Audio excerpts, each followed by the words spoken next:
Well, good afternoon, Michiganders. It is Tuesday, January 11th, 2022, and of course, this is Tuesday with Tom, Michigan's only weekly internet show where we do answer your questions about estate planning and estate settlement in Michigan, and we don't send you a bill. I'm your host, Tom Doyle, estate planning attorney, lifelong Michigan resident, and ambassador for all things good in this great state of Michigan. Welcome to today's program. Before we get started with today's program, just a reminder that you can now search the over 200 plus podcasts about estate planning and estate settlement at our Tuesday with Tom website. There might not be very many topics that you're looking for information on that I haven't already talked about somewhere during the last 200 plus episodes. So simply head on over to tuesdaywithtom.com and run a search.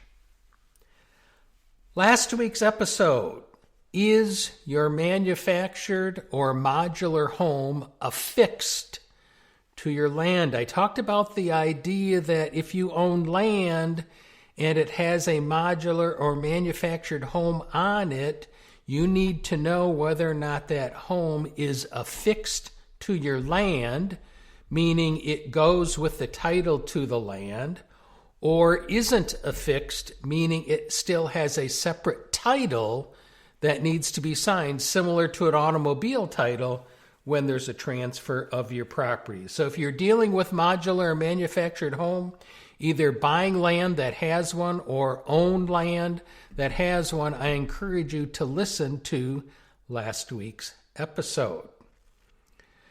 Today's show, well, it is January and it is 2022, so I think it's appropriate to have a brief 2022 tax review. That is talking about what has changed regarding relevant taxes that need to be considered as part and parcel of your estate plan. But please remember, what I'm about to discuss, as always during the program, is for educational purposes only. It is not intended to be legal or tax advice for you. You need to work with your attorney and tax advisor to determine what is appropriate for you and your estate plan.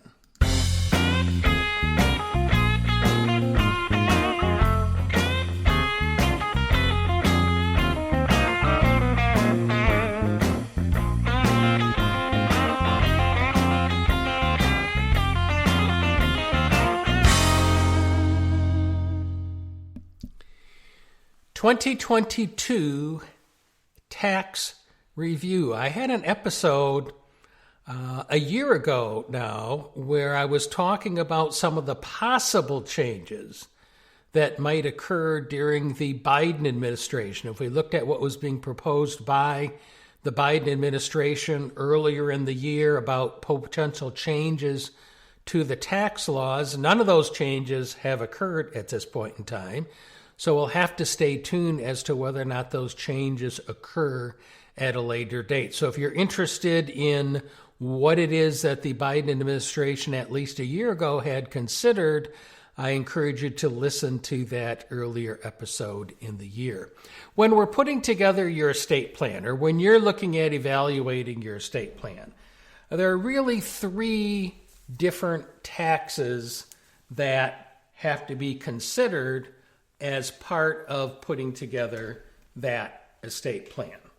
First, inheritance tax. Inheritance tax, that's a tax that a state receives based upon the fact that somebody in that state has inherited something from someone that died. Good news, Michigan no longer has an inheritance tax. It did when I started practicing law 40 plus years ago, and we would plan for that tax. But there is no inheritance tax in Michigan now. However, that doesn't mean inheritance tax might not be important to you if you stand to receive an inheritance from somebody in another state. So if you have a relative in another state that you might be receiving an inheritance from, it would be appropriate for you as part of your planning to understand what the tax consequence is from that particular state, what their inheritance tax laws are in that state that will impact you when you receive that inheritance from that individual. So we're not going to worry about inheritance taxes. The second tax that we normally look at, which is a tax that all of us have to deal with, whether it's putting together an estate plan or just on an annual basis, and that's income taxes. Income taxes, plain old income taxes that have to be paid by all of us. Relative to estate planning, the real consideration that we have regarding income taxes normally has to do with retirement plans. That would be your 401ks and your IRAs, and who is the beneficiary on those plans and what tax planning options they might have. So, for example, a spouse who is a beneficiary on their spouse's IRA has an option to roll that IRA over into his or her own IRA and basically add it to their own IRA and continue to go forward simply with the same required minimum distributions that they would otherwise have on their retirement plan, which is why most of the time you're going to hear that when you're dealing with 401ks and IRAs, generally speaking, the wisdom is to keep the spouse as the primary beneficiary, assuming that you want them to receive those proceeds because of the tax advantages to the spouse. Non-spouse beneficiaries. Now we're going to look at, let's say, your children who are going to be beneficiaries on your IRAs. Different tax situation for them. They don't have the ability, because they're not a spouse, to roll it over into their own IRA, but they might have the ability to take it as what's called an inherited IRA, which is a new IRA that gets set up where the proceeds from your IRA are transferred into the new inherited IRA, and then the child isn't taxed on what's in the inherited IRA until they start taking proceeds out of that inherited IRA. Now, you're going to have some time limits. One of the changes that did occur over the last couple of years, it used to be that you could take it out over your lifetime, and you could stretch, if you will, the distribution of the IRA out over your lifetime. Now, there's a 10-year maximum limit, so you have to take it out over the next 10 years from that inherited IRA. There's also going to be time limits for you to remove the asset from the original owner's IRA into your own inherited IRA. So you need to be aware of that when you're going to receive an IRA or when you're planning as part of your estate, possibly having children as beneficiaries or maybe contingent beneficiaries on your IRA. And of course, another consideration that always comes up that one of these days we'll probably have an entire episode on has to do with, should your trust be the beneficiary of that retirement plan? The problem in general, if a trust is a beneficiary of a retirement plan, such as an IRA or 401k, if the trust isn't properly designed, then the trust, when it receives the money from the IRA, is going to pay income tax on those proceeds at generally the highest individual income tax rate. And if you look at currently, that highest individual income tax rate is in the neighborhood of 37%. By the time you add Michigan and tax on top of that, you're in the area of about a 40% income tax. So you need to be careful if you're looking at making a trust as the beneficiary on that IRA. It's important if you're going to do that, that the trust is set up as what we call a see-through or a look-through IRA, which can allow the income tax obligation to flow through to the beneficiaries of the IRA. There are going to be certain restrictions on that. The beneficiaries can't be a charity. The beneficiaries have to be able to be determined at the time of your death, etc. So there's going to be some qualifications on that you're not going to need to review with your tax advisor and determine whether or not a trust that you might have should be the beneficiary on that IRA. So those are income taxes. Another category of income tax or related to income tax is long-term capital gains, right? We've talked about that on previous episodes. I talk about that at seminars. Amanda and I talk about that with clients.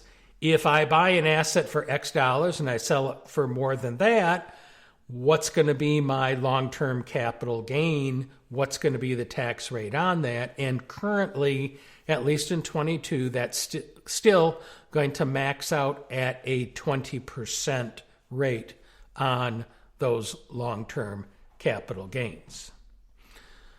The third tax, the third category, if you will, of taxes that we look at are federal estate and gift taxes. What are those? Well, the federal estate tax is the tax that the federal government collects based upon how large your estate is at the time of your death. That's the estate tax.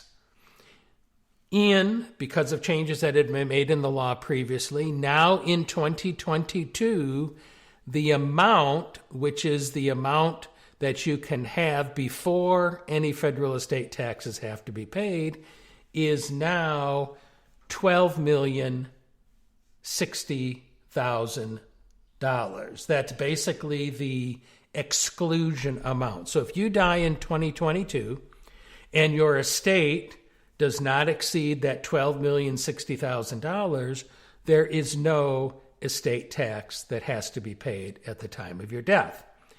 If your estate exceeds that amount of money in 2022, the basic minimum tax is going to be in the neighborhood of about a 40% tax on the amount that exceeds that $12,060,000. So you might look at that and say, well, I'm a long ways away from 12 million, so I don't have to worry about it as far as my planning, and that might be true today. But keep in mind, under the federal law as it exists today, and this will happen if that law does not get changed, at the end of 2025, that current rate or of exemption rate is going to drop down to $5 million. Now, they will calculate an adjustment for what's happened with inflation in between when the law was originally adopted and the end of 2025.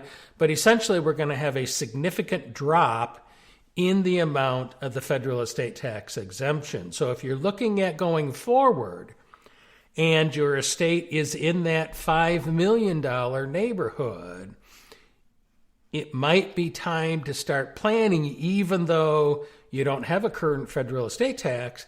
It might be appropriate to start planning for what is your estate going to be, what options do you have by way of planning to minimize the tax consequences if, in fact, the tax does go down to that $5 million. And I suspect, and it doesn't take much probably to figure this out, given the inability, if you will, of members of Congress to get along and come up with anything between the two of them, perhaps there's a very good chance that in fact is going to drop down to that $5 million, because in order to avoid it, it's going to take Congress to act and to increase the amount.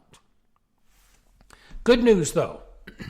We still have portability between U.S. spouses. What does that mean? That means if I have a $12 million plus federal estate tax exemption and my spouse has a $12 million plus federal estate tax exemption, and let's say when my spouse dies, her estate's only $2 million. That means she has an unused $10 million roughly exemption that can get transferred to me. By transferring that $10 million to me, because my spouse never used it, I now effectively have a $22 million federal estate tax exemption. So we still have this concept of portability. It only applies to U.S. spouses. If you have a non-citizen spouse, portability is not going to apply in your situation. But it is an important estate planning strategy. Now, one of the things that's required in order to have portability is when that first spouse dies, a federal estate tax return has to be filed, even though no tax gets paid. So when you're dealing with settling an estate and you're dealing with spouses, even in a case where there isn't otherwise enough of an estate to require filing a federal estate tax return, it might be appropriate to still file one so that you can pass on to the surviving spouse the remaining part of the unused federal estate tax exemption. And importantly, we still have stepped up basis and assets. And what is that? That's the concept that when you die, the basis in your assets, as they go to your heirs, get stepped up to its current value. That has significant planning considerations when we look at clients who are talking about giving away assets during their lifetime. Just had this conversation with a client earlier today, was thinking about having a deed prepared, transferring her property to her children now during her lifetime, rather than having a plan by which her children won't receive the home until she dies. The problem with that strategy is she's not taking advantage or not allowing the children to take advantage of that stepped up in basis. So if she gives the property today, she gives the children her basis in the property today, so that when they sell that property, they get hit with that capital gains tax. If, on the other hand, the children don't own it until she dies, they will get a stepped up basis in the asset to whatever it's worth on the date of her death, thereby essentially avoiding the capital gains problem. So stepped up basis is still with us. That's one of those things that the Biden administration is considering changing, but it's still with us, an important consideration when we look at planning, particularly the concept of making gifts. And speaking of gifts, good news. We all know that there's an amount of money that we can give away each year where we don't have to worry about gift taxes. That amount for several years has now been stuck at $5,000. Well, good news. In 2022, because of inflation adjustments, that number is now $16,000. So now, as of January 1st, 2022, you can give anybody up to $16,000 in assets without having to worry about filing a gift tax return relative to those gifts that you made. So it provides a little bit of relief when we're looking at some of the planning options that might be available to us. Again, 40% is basically the minimum gift and estate tax rate that we're going to be looking at if we're going to have gift tax issues or we're going to have the federal estate tax issues. And that $12 million, again, only applies to U.S. citizens. So there's a separate exclusion amount that applies to non-citizen spouses. We also have this idea that between spouses, we have an unlimited exemption amount. So I can give an unlimited amount of an estate to my spouse if she's a U.S. citizen, and I don't have to worry about gift taxes at all because we're married. If we're dealing with non-citizen spouses, that excluded gift amount is limited to $164,000. So if my spouse or your spouse is not a U.S. citizen, you can't give them more than $164,000. You can't give them that $12 million because of the limitations that the law places on gifts to non-citizen spouses. So there's a kind of a summary of some of the tax issues that we're going to be looking at during 2022, the tax considerations that you have to have as you go forward and put your estate plan together. Of course, if you have any questions about your planning and how your planning might be impacted by making gifts or the federal estate tax, etc., please reach out to Amanda and I, and we would be happy to be of assistance to you in putting your plan together.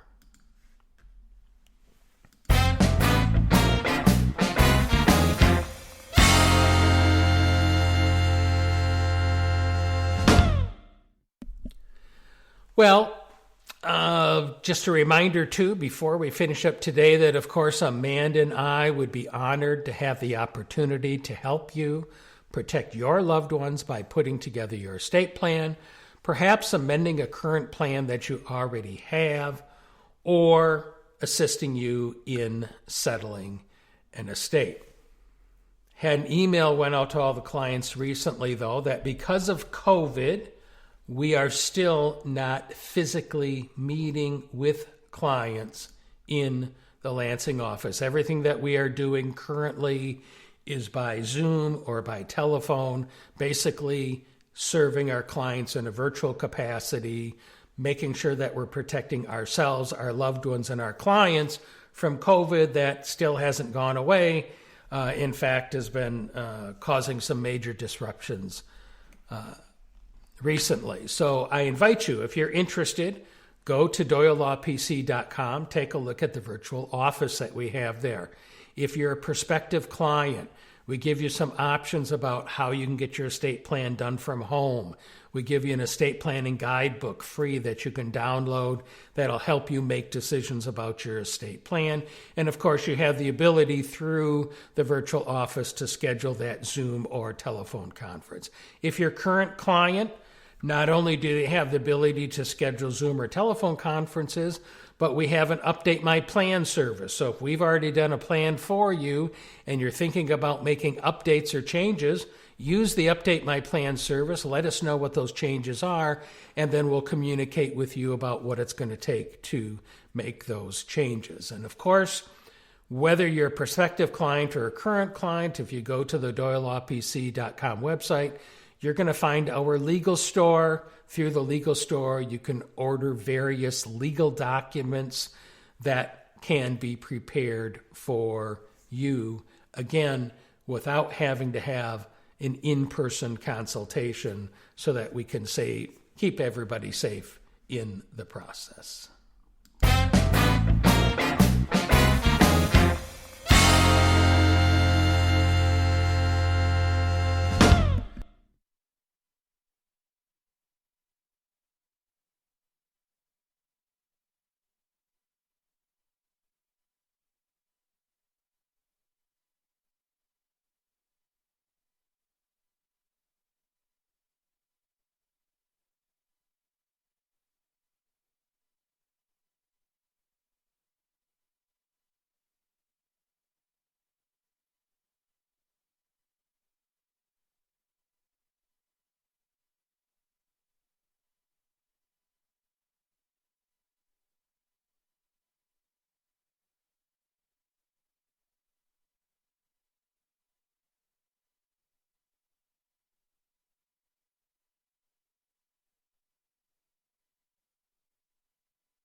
Tuesday with Tom has been brought to you by the estate planning attorneys at Doyle Law PC.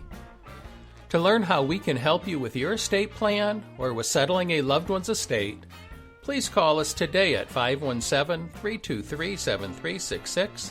That's 517-323-7366.